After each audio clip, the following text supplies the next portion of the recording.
मुअज़्ज़ज़ नाज़रीन, अस्सलाम वालेकुम वरहमतुल्लाहि वबरकातुहू। उम्मीद है आप तमाम दोस्त खैरियत से होंगे और अपने घरों में खुशखुरम होंगे।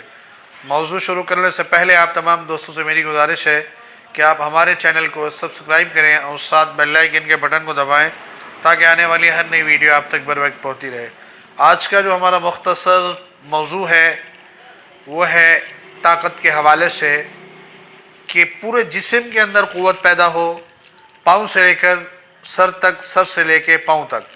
हमारे हाथों में जान हो, हमारे पाँव में, टांगों के अंदर सुस्ती बिल्कुल नहीं होनी चाहिए और इसके अलावा क़ुव्वत मर्दाना के भी फ़ायदा हो। ऐसी कोई गोली, काफ़ी दोस्त सवाल कर रहे थे हकीम साहब के नुस्खा पेश करें, तो मैंने आज उन दोस्तों की फरमाइश पे आप तमाम दोस्तों को एक बेहतरीन नुस्खा पेश कर रहा हूँ। सबसे पहले ये सोचें कि आपने अपने अंदर क़ुव्वत पैदा करनी है, तो इसके लिए खून की ज़रूरत है। खून के लिए कुश्ते फौलाद से बड़ी चीज़ कोई नहीं होती। 1 तोला कुश्ते फौलाद ले लें और उसके साथ 1 तोला सलाजीत ले लें। पट्ठू के लिए सलाजीत बहुत अच्छी चीज़ है।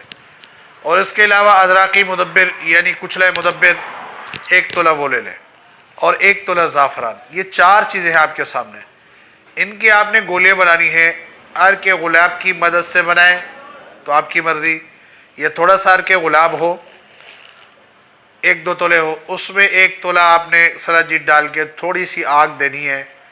वो जब पिघल जाए इसी पानी के अंदर बाकी मवाद डालकर गोलियाँ बना लें। 1-2 घंटा खरल करेंगे तो यकजा हो जाएगी। उसके बाद ये गोलियाँ बनाएं। ये गोलियाँ मुमसिक भी है, मुक़व्वी भी है, क़ुव्वत बाह में भी इस्तेमाल करने के लिए फ़ायदा देती हैं। इसके और भी बहुत सारे फ़वाइद हैं। पूरे जिस्म के अंदर ताकत पैदा होगी। उम्मीद है आप तमाम दोस्त इसको ज़रूर आज़मा के देखेंगे। जज़ाकल्लाह।